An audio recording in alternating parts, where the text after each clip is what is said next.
This is National Native News. I'm Antonia Gonzalez. New Mexico Democratic Congresswoman-elect Deb Haaland is one of 2 Native American women voters sent to Washington, a historic first. Correspondent Matt Laszlo caught up with her during her first week learning the ropes in the nation's capital. Elections are tough and intense, but legislating is more difficult. The nation's newly minted lawmakers are now charged with overseeing a more than $1 million budget, while also getting tutored on how to avoid ethics violations and the like. Congresswoman-elect Haaland says it's been a whirlwind, but she's still been able to start forging the relationships that will be key to her success. Absolutely. Well, it's all about support, right? It's all about joining together, getting your allies together.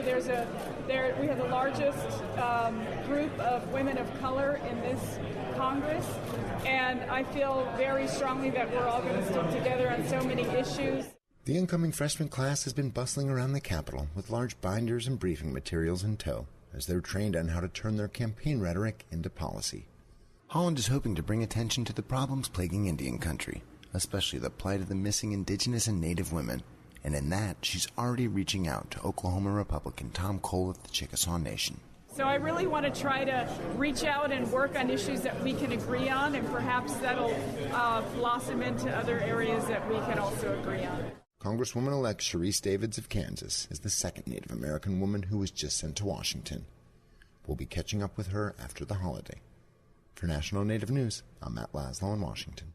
Medford, Massachusetts Mayor Stephanie Burke pulled Native artifacts up for auction after complaints from Native people, the Patch Network reports. The public library had planned to auction Pacific Northwest items it received in the 1800s.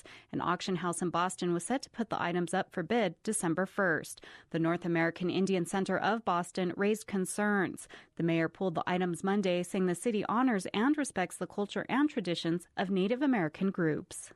The Coquille Tribe has received a grant to improve health care for its members through technology. KLCC's Brian Bull reports. More than $57,000 from the USDA is going to the tribe to help develop a telemedicine system. Computers, specialized software, and high-definition cameras will connect tribal members, many in remote rural areas, to medical specialists hundreds of miles away.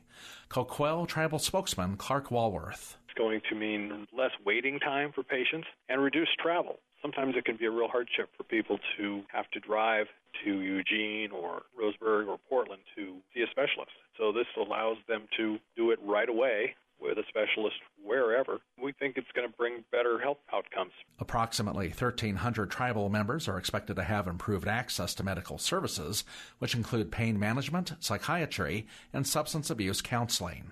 The telemedicine project is part of a USDA program that's awarded $40 million in grants to rural communities nationwide. For National Native News, I'm Brian Bull. The Cleveland Indians' 2019 uniforms were unveiled Monday in Ohio, featuring jerseys without the Chief Wahoo logo. The Indian mascot is now officially retired from the uniforms. The professional baseball team now has red home jerseys and a Navy alternate. The official All-Star logo replaces Wahoo on the sleeve. Services are being held in Anchorage, Alaska for Native leader Mary Pete, who fought for subsistence rights. She was also an educator and culture bearer. The 61-year-old passed away over the weekend after battling cancer. I'm Antonia Gonzalez.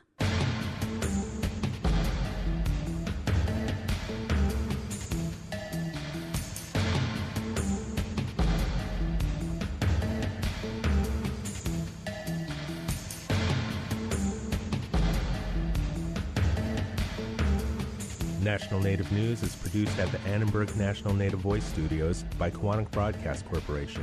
Funding is by Odawi Law Group, provider of Indian law solutions, and by the Corporation for Public Broadcasting, with support from the Public Radio Satellite System.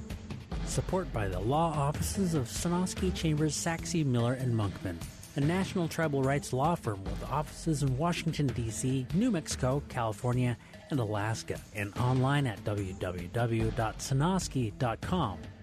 Support by AARP. AARP creates and connects people to unique tools and programs, helps conserve personal resources, and tackles issues that matter most to individuals, families, and communities. More at aarp.org. Native Voice One, the Native American Radio Network.